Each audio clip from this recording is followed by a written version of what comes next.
Chisom Nwosu had survived an abusive ex-boyfriend, immigration to a country where she didn't speak the language, and 18-hour workdays just to keep her sister in university back in Nigeria. But nothing prepared her for accidentally walking into a room where Lee Taemin, Seoul's most feared crime lord, stood over a bleeding man with a gun in his hand and murder in his eyes. She should have died in that hotel room for witnessing what she saw.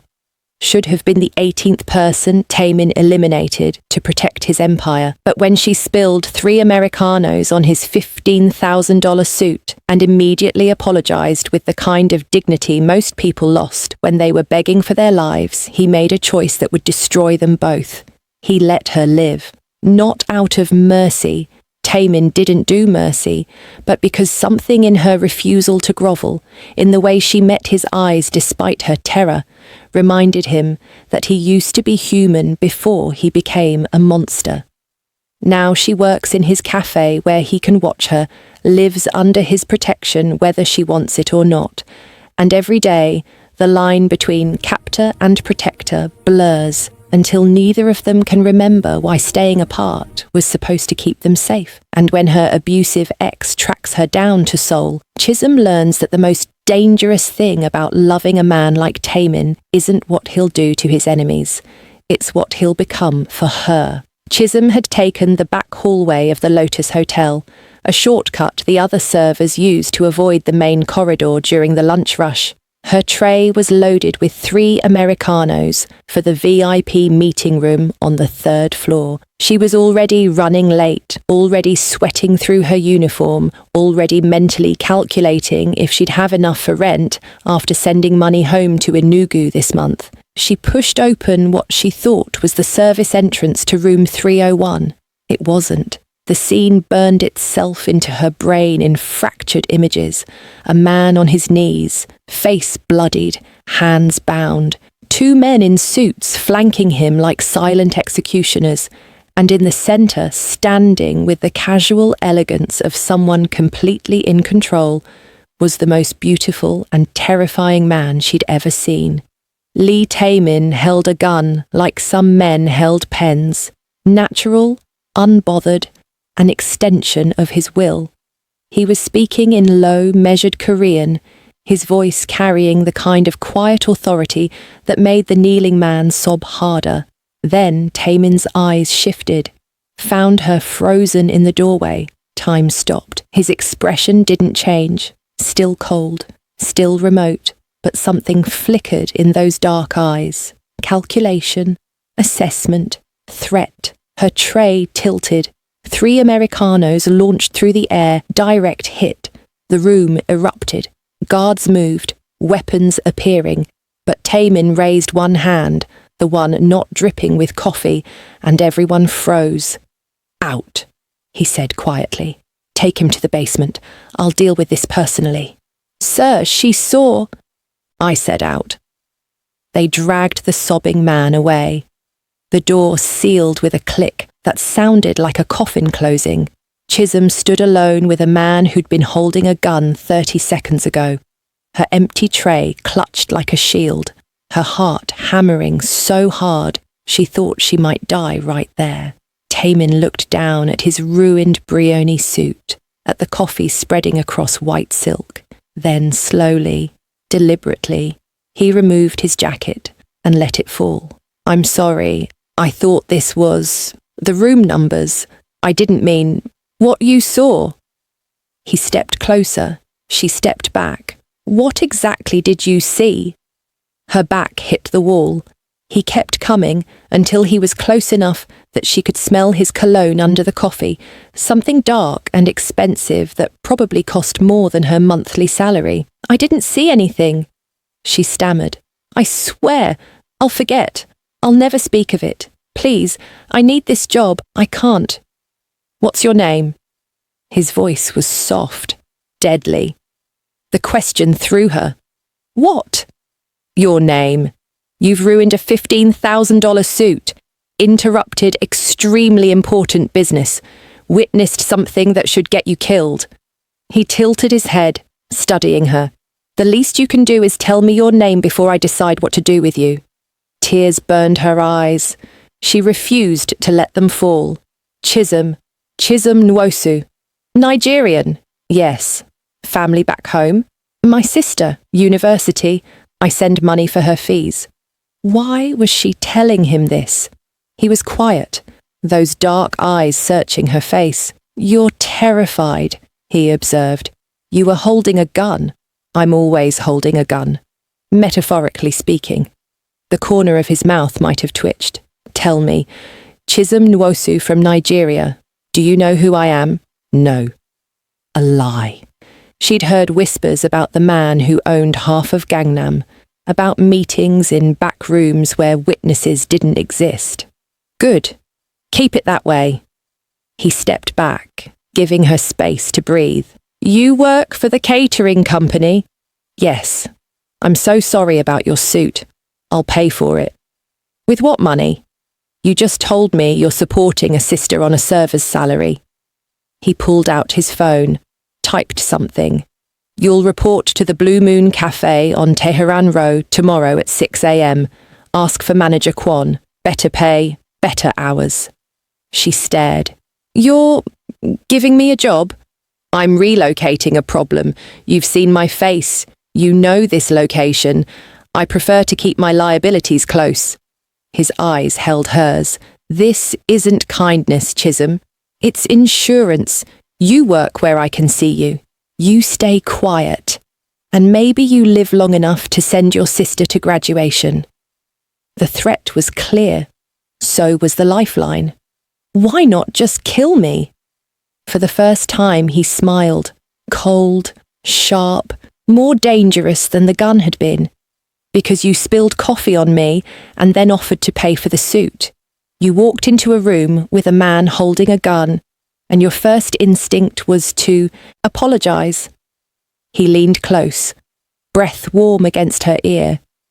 And when you looked at me just now, you were terrified, but you didn't beg. I respect that.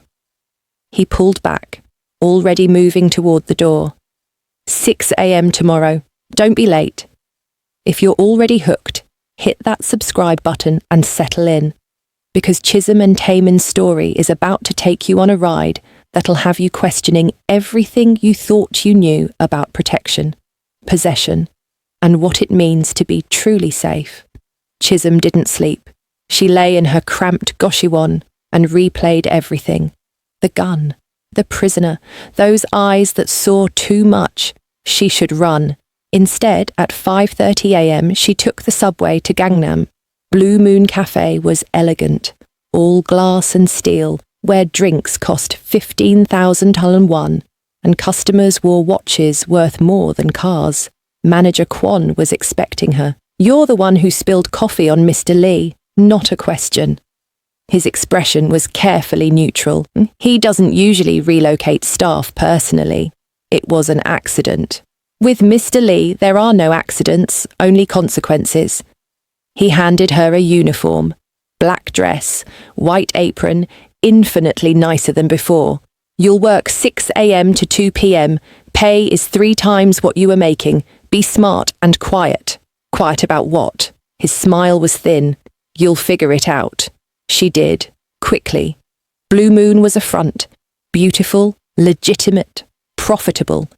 But a front. She saw it in the private rooms, always booked but rarely occupied, in customers who came for meetings and left through back exits, and Taemin came every day, day 3. She refilled water, his eyes followed, day 7. She bent to pick up a dropped spoon. He was there first, fingers brushing hers as he handed it back. Day 12. She felt him behind her at the espresso machine, didn't turn around, couldn't. Day 14. She stopped pretending she wasn't waiting for him to arrive. Why does he keep staring at you? Whispered Mira, the other Nigerian server. Did you sleep with him? What? No. Then why? Mr. Lee doesn't waste time on staff. I've seen him maybe twice in 6 months. Now he's here daily, always watching you. Chisholm didn't have an answer. until day 15 when she overheard a conversation she absolutely shouldn't have. She was refilling water in the private room adjacent to Taemin's office. The walls were supposed to be soundproof. They weren't. Not quite. The shipment from Busan arrives Thursday, a man said in Korean. Chisholm's language skills had improved drastically. Park is getting nervous about the police. Park is always nervous. That's why he's still alive. He's too afraid to betray me. Taemin's voice. Cold. Authoritative. Double the security. Any hint of interference, abort and move to backup. And the politician. He's demanding a larger cut. He'll take what I give him, or I'll remind him what happened to the last official who got greedy. Every word confirmed what she'd suspected, but hadn't, wanted to believe.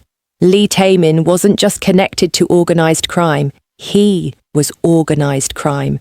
She must have made a sound, because suddenly the conversation stopped. "Someone's there," one of the men said. Chisholm ran, abandoned the picture, fled to the main cafe. Her hands shook as she grabbed cleaning supplies, scrubbed tables that were already clean. Taemin appeared 60 seconds later. He didn't look angry, didn't look surprised. Just walked calmly to where she was destroying a perfectly clean table. "Walk with me," he said quietly. "I'm working. Now." His hand closed around her elbow outside the cafe. She jerked back. He held firm. "Walk." Not a request. They moved through Gangnam crowds. He pulled her closer when a bus passed too near. She stumbled on uneven pavement. His arm steadied her. Into an alley, finally. "What did you hear?" "Nothing. I wasn't—" "Don't lie to me, Chisholm." He stopped, turned her to face him. "I can see it on your face. You heard enough to understand what I am. So tell me, what did you hear?" Her chin lifted, that same pride that had intrigued him before, enough to know you're dangerous, that you control things, people, that the cafe is just a pretty face on something ugly. And now that you know, now I'm terrified, honest, raw, but I still need the job. I still need to support my sister, so I'll keep cleaning tables and keeping my mouth shut and pretending I don't know that the man who gave me a second chance is exactly the kind of person my mother warned me about. He studied her. Then, unexpectedly, he laughed, short, sharp, genuine. "Your mother was right to warn you." He stepped closer, backing her against the wall, not threatening, not quite, but intimate in a way that made her pulse jump. "I am exactly what you should run from. I hurt people. I break laws. I've done things that would give you nightmares. Then why tell me this? Because you keep surprising me. Because you're smart enough to be afraid, but brave enough to stay. Because when you look at me, I see judgment, yes, but also curiosity." His hand came up, traced her jaw. "Like you recognize that the world isn't black and white. It's 1,000 shades of necessary evil. I'm going to give you a choice, Chisholm. One chance to walk away. Quit the cafe. I'll give you 6 months severance. You never see me again. Or you stay, knowing what I am, and accept that being near me puts you in danger, that my enemies might use you, that your life will never be simple again." Why would I stay? Because the pay is good. Because Seoul is expensive and your sister needs tuition. Because maybe... His voice dropped lower. "You're as curious about me as I am about you." She should choose the money. Should run. "I'll stay," she heard herself say. His smile was slow, dangerous, satisfied. "Then let's establish rules. You work. You keep quiet. And if anyone threatens you, asks about me, even looks at you, wrong. You tell me immediately. Understood? Why do you care if someone threatens me? Because you're mine now," said simply, possessive in a way that should have offended her, but instead sent heat through her veins. "My employee. My responsibility. He stopped. Just mine. That's all you need to know. He stepped back, releasing her. Go home early today. Tomorrow we start fresh. And Chisholm? He was already walking away. Try not to eavesdrop on any more conversations. Next time I might not be so understanding. She watched him disappear, her heart racing, her mind spinning. She'd just agreed to work for a criminal. Worse, she was starting to like him. If you've ever escaped something toxic only to have it track you down when you finally felt safe, you know what's coming, and you know why Taemin's about to show Chisholm exactly how dangerous loving him really is. 17 days later, everything exploded. She was closing alone. Manager Kwon had left early, trusting her with final cleanup. She was wiping down the espresso machine when the door chimed. We're closed, she turned and froze. Desmond stood in the doorway, looking exactly like the nightmare she'd left behind in Lagos. Her ex-boyfriend had been charming once, before the gambling, before the debts, before he'd started using his fists. She'd fled to Seoul partially for her sister, partially to escape him. Hello, Chi-Chi, he said, using the nickname that now made her skin crawl. Surprised. How did you find me? Her voice was steady. Her hands shook. You're not as invisible as you think. Instagram. Your sister's school records. He stepped inside. His eyes were wrong, dilated, high on something. You owe me, baby. I spent money on you, time, and you just left. Humiliated me? You hit me. Flat, factual, multiple times. You made me angry. You know how you get. He was coming closer. She was running out of room. But I forgive you. Come back to Lagos. We'll start over. No, that wasn't a request. His hand shot out, grabbed her wrist hard enough to bruise. You think you're better than me now, living in fancy Seoul, working in nice cafes? You're coming home. Tonight? She tried to pull away. His grip tightened. Pain shot up her arm. Let go. Make me. The gun cocking was the loudest sound Chisholm had ever heard. She said, let go. Taemin's voice cut through the cafe like a blade. He stood in the doorway of his private office. Had he been there the whole time? With a gun pointed directly at Desmond's head. You have 3 seconds to release her and walk out, or I paint these nice clean walls with your brain. Your choice. Desmond dropped her wrist like it was on fire. Who the hell are you? The man whose employee you just assaulted, whose property you entered without permission, whose patience you've exhausted. Taemin walked forward slowly, gun never wavering. Leave Seoul. Tonight. If I see you within 100 miles of this city, of her, I'll kill you. Not quickly, not cleanly. I'll make it last days. He said it conversationally, like discussing weather. Desmond looked at the gun, at Taemin's face. At Chisholm, he ran. The door slammed. Silence. Taemin lowered the gun, engaged the safety, tucked it away. Then he crossed to Chisholm. Let me see your wrist. She held it out numbly.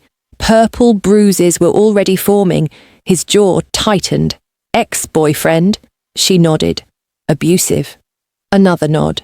How long? 8 months. I left a year ago. Thought I'd escaped.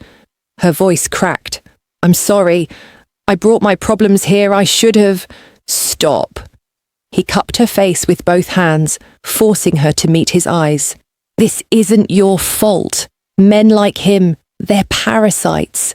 They latch onto strong women and drain them until there's nothing left but fear and shame.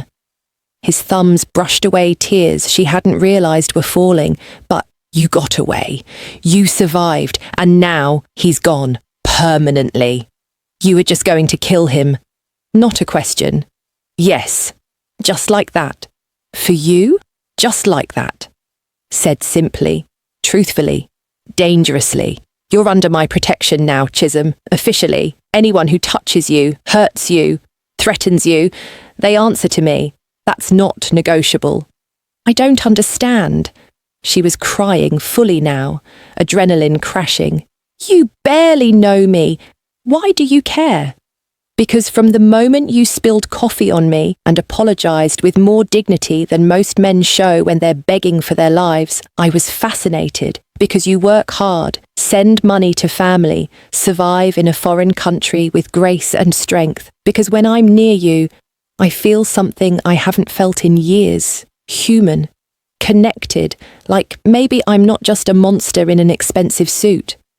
He pulled her close, let her cry against his chest. I'm dangerous, Chisholm. I've done terrible things. I'll do more terrible things. But for you, I'd do anything. Be anything. I'd burn this entire city down to keep you safe. She should run, should be horrified.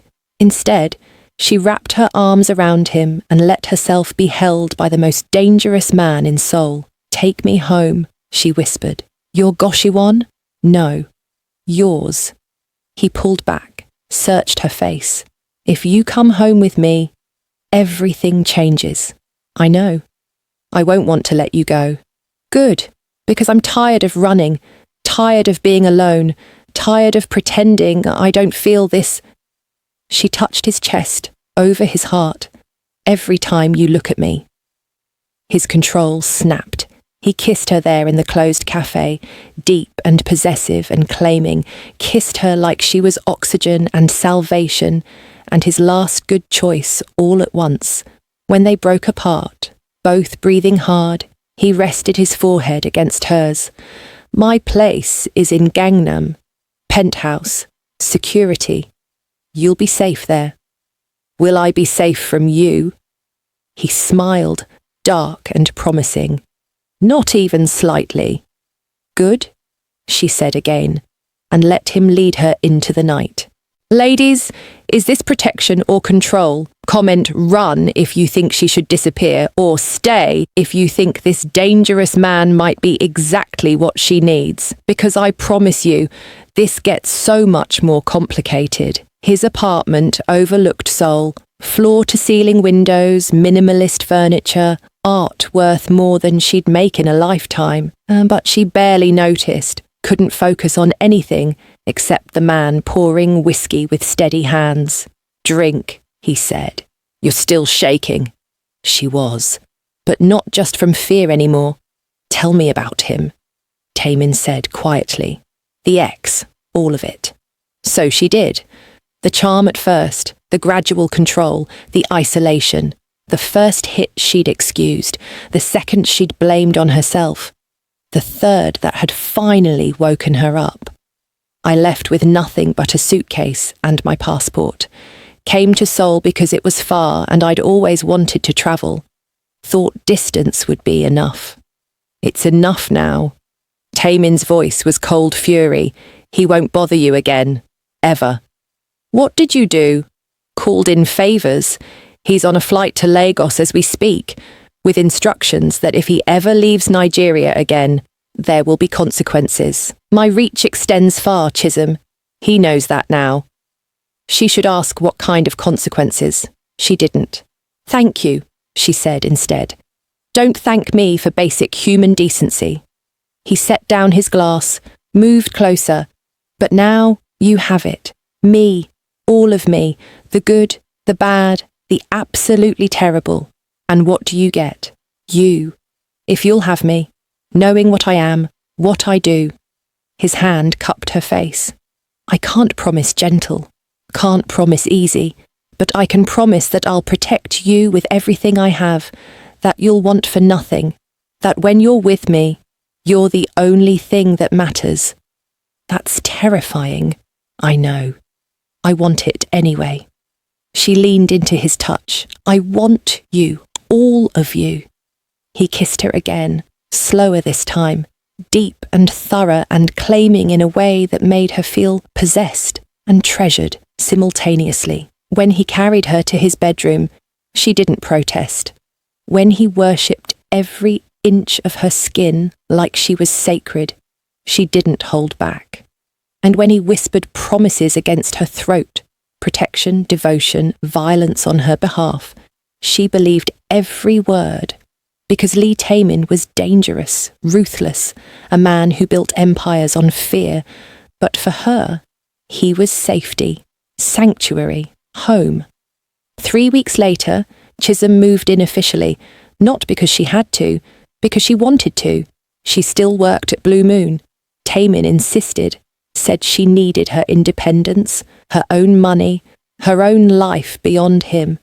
But every night, she came home to him, to their apartment, to a life that was complicated and dangerous and absolutely right. Seoul's underworld learned quickly the Nigerian woman was untouchable. Lee Taemin's queen, protected with the same ruthless efficiency he used to destroy his enemies. And when people whispered about how the Ice King had gone soft for a woman, they only said it once, because Taemin proved thoroughly, violently, decisively, that loving Chisholm didn't make him weak.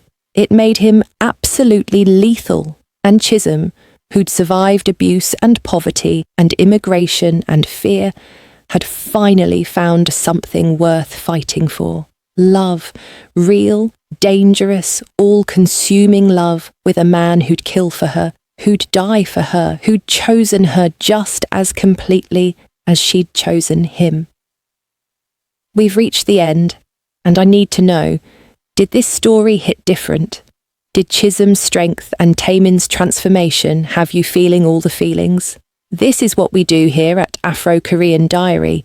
We tell stories about complicated love, about women who survive and men who learn what it means to protect instead of possess. We don't do simple romance. We do the kind that challenges you, breaks you, and reminds you why love is worth fighting for. If this story made you believe in second chances, in redemption, in the kind of dangerous devotion that rewrites all the rules, then hit that like button and subscribe, because next week's story is about Teaser, and trust me, you won't want to miss it. Comment below, Team, Taemin should have let her go, or Team, sometimes the monster is exactly who you need. I want to hear your thoughts. Until next time, stay strong, stay loved, and remember, the best love stories are the ones that scare us a little. I'll see you in the next one.